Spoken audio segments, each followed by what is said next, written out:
All right, imagine waking up one day and being told the home your family has lived in for years is going to be demolished to help power the AI boom, and there's absolutely nothing you can do about it. That is what is happening to some homeowners in Georgia. They've been given an ultimatum: sell your home or the state will take it. Utility giant Georgia Power is planning to build a new transmission line so it can handle new data centers. Skyler Henry has more from a county just outside Atlanta. I'm a single mom. I worked hard for everything. How do you put a price on a home you never intended to sell?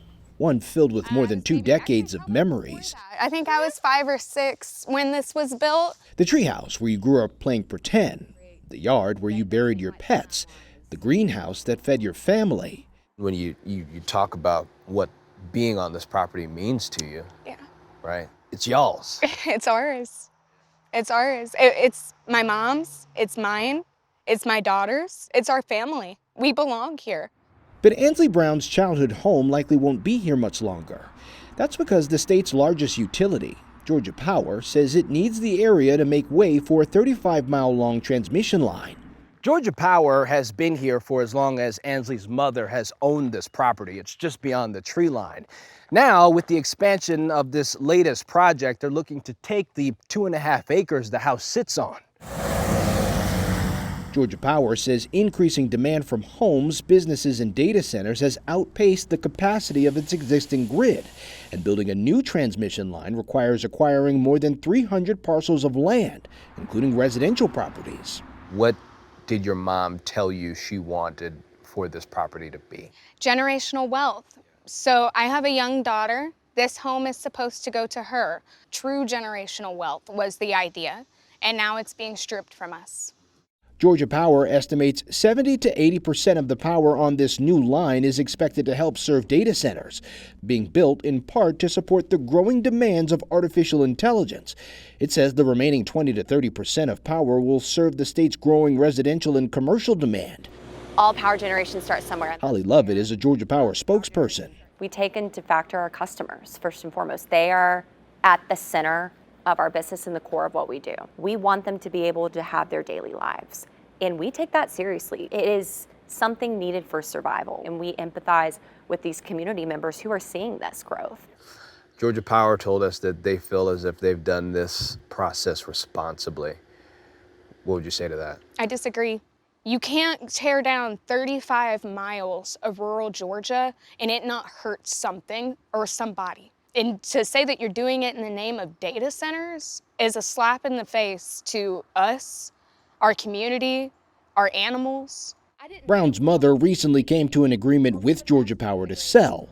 Brown says if she didn't, the utility could have sought to acquire her property through eminent domain, a legal process that allows private property to be taken with compensation for projects determined to serve a public purpose. Eminent domain is always, a last resort for us, and it's something we never want to do. To us, it's theft. It's literally a billion-dollar company stealing land from smaller people who can't fight back. We don't have the money to fight Georgia Power. So that's why a few months ago, Ansley took her story to TikTok. My childhood home is being taken by Georgia Power. Her videos went viral, and she began sharing stories of others in similar situations, like Cynthia Van Epps. What is it taking from her? Look behind me. It's taking this entire backyard, the pool and everything. We don't want to move, that's the bottom line. Van Epps and her husband raised 4 kids here. 18 years, a lot of memories here. Our 2 youngest, who are 16 and 17, this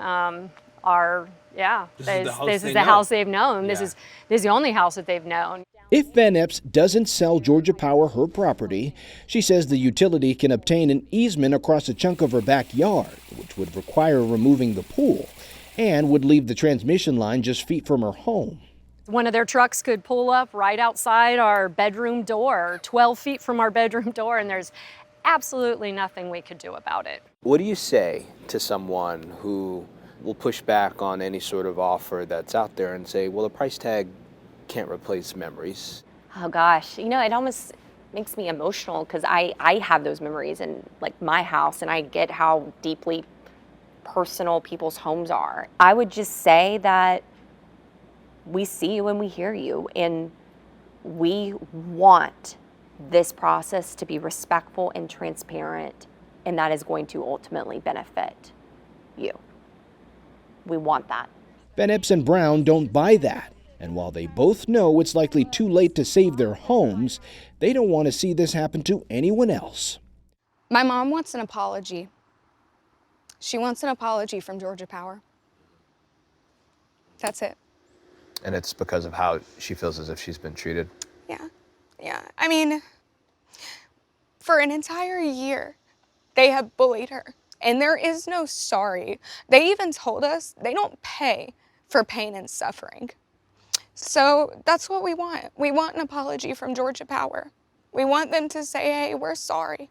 When asked if the utility company is willing to apologize, Georgia Power told us they have worked hard to be transparent, negotiate in good faith, and make this process as easy as possible. As for the data centers and who is behind them, Georgia Power told us it doesn't publish lists of customers to protect safety and security. Guys, this is obviously a big story. You know, it's one of those things that we've talked about for months now. These data centers, communities, obviously not in my backyard. But I think the real crux of this argument here is, what do you say to people who've owned these properties for 20, 30 years?